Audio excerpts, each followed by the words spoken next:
आज का टॉपिक है बेसिक अकाउंटिंग टर्म्स। चलिए स्टार्ट करते हैं। सबसे पहला वर्ड है हमारा एसेट।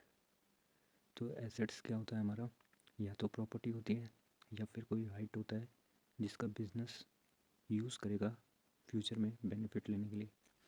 जैसे कि ऐसा आपकी प्रॉपर्टी है, बैंक प्रॉपर्टी है बिजनेस की, फर्नीचर है, बिल्डिंग है। राइट क्या है, जैसे ये लोगो देखिए, नाइकी अपना लोगो यही बना सकता है बस, तो ये क्या उसका ट्रेडमार्क है। ऐसे ही गुडविल, इंटेंजिबल एसेट, बहुत सारी चीज़ें जो उसकी एसेट्स में काउंट होता है। तो देखिए एसेट्स को फर्दर क्लासीफाई करते हैं टेंजिबल में और इंटेंजिबल एसेट में। टेंजिबल एसेट क्या है हमारा, फिजिकल एग्जिस्टेंस हो जिसका। फिजिकल एग्जिस्टेंस कैसे कि उस चीज़ को आप देख सकें, टच कर सकें, जैसे बिल्डिंग, फर्नीचर, स्टॉक वगैरह काफ़ी चीज़ें हैं। इंटेंजिबल क्या है कि जो आप देख ना सकें, जिसका कोई फिजिकल एग्जिस्टेंस ना हो,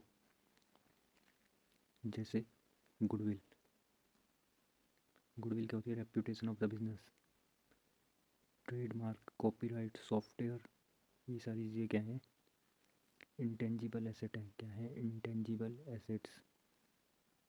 फिर एसेट्स को फर्दर क्लासीफाई करा है, जैसे करंट एसेट्स और फिक्स्ड एसेट्स। करंट एसेट क्या है, जो एक साल के अंदर अंदर आपके पास से चली जाएगी, आपको बेनिफिट देगी, जो एक साल से ज़्यादा बेनिफिट देगी, वो फिक्स्ड एसेट। करंट में कैसे, कैश, डेटर्स, स्टॉक वगैरह।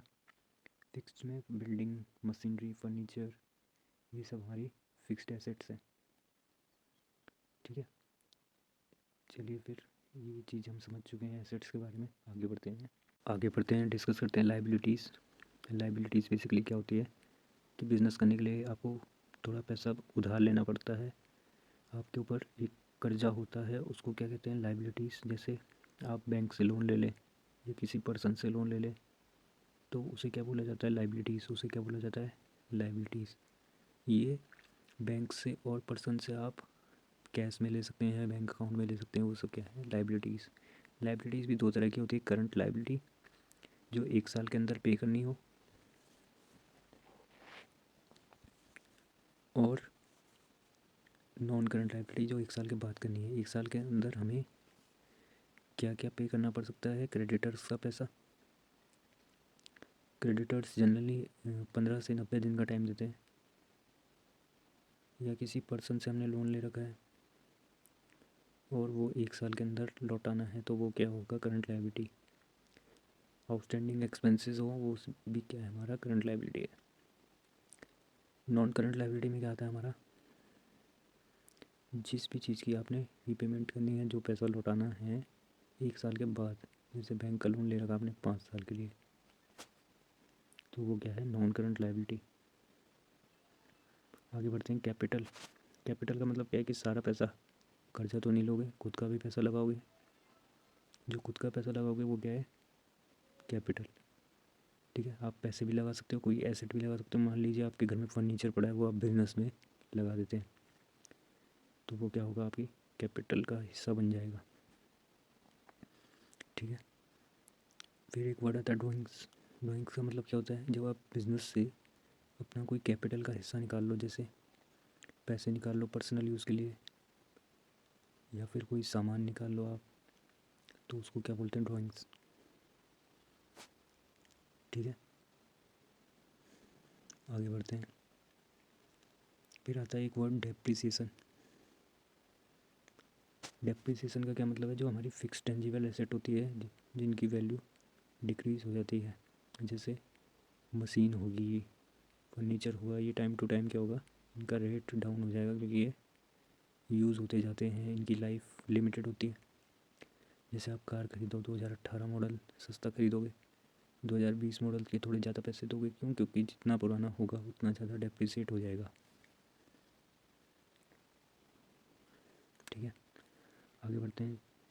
कोई एक ऐसी एसेट जो डेप्रिसिएट नहीं होती, वो है लैंड, क्योंकि उसकी एस्टिमेटेड लाइफ नहीं होती। क्योंकि उसकी एस्टिमेटेड लाइफ नहीं होती, उसकी कोई लाइफ ही नहीं है, तो वो डेप्रिसिएट नहीं होगी। आगे बढ़ते हैं। एक जो आपको इक्वेशन याद रखनी है, assets is equal to capital plus liabilities.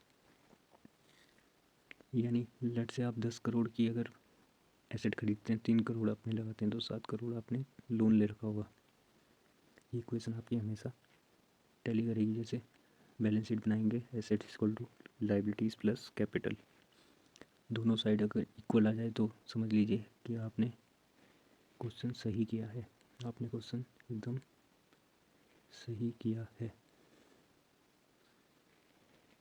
आगे बढ़ते हैं। आउटस्टैंडिंग एक्सपेंसेस और प्रीपेड एक्सपेंसेस में डिफरेंस समझते हैं। आउटस्टैंडिंग एक्सपेंसेस होते हैं जो पे तो नहीं किए बट उसका बेनिफिट ले लिया। जैसे मान लीजिए दिसंबर की सैलरी है, वो आपको 7 जनवरी को मिलेगी, तो 7 जनवरी तक वो हमारे ऊपर क्या रहेगा, आउटस्टैंडिंग कंपनी के ऊपर क्या रहेगा, एक कर्जा रहेगा कि उसने उस एम्प्लॉय के पैसे देने हैं। प्रीपेड एक्सपेंस क्या है, जैसे आप सिम रिचार्ज कराते हो 84 दिन के लिए जैसे, तो आप क्या करते हो, पहले पैसे देते हो फिर उसका बेनिफिट लेते हो, यानी पेमेंट क्या कर देते हो पहले। तो ये हमारी एसेट है, हम 3 महीने तक उसका यूज़ करेंगे। फिर आता है रेवेन्यू वर्सेस इनकम। रेवेन्यू क्या होता है कि जैसे आपने एक मार्कर बेचा 100 रुपये का, तो उस 100 रुपये जो आपकी जेब में आए वो है रेवेन्यू। बट उसको बनाने में 60 रुपये का खर्चा आया, तो आपकी इनकम क्या है, 40 रुपये। यानी रेवेन्यू ग्रॉस कलेक्शन है और इनकम खर्चा घटाने के बाद जो बचा वो। ठीक है, आगे बढ़ते हैं। Revenue expenditure versus capital expenditure.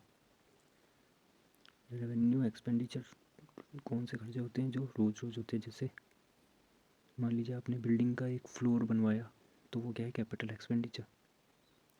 वहीं अगर आप उसमें पेंट वगैरह वाइट वॉश करवाते हैं बिल्डिंग में, तो वो क्या है, रेवेन्यू एक्सपेंडिचर। उससे एसेट की वैल्यू इंक्रीज़ नहीं होगी। फॉर एग्जांपल लेते हैं, जैसे आपने मशीनरी परचेज़ किया, तो वो कैपिटल एक्सपेंडिचर, उससे आपके पास एक नई एसेट आ गई।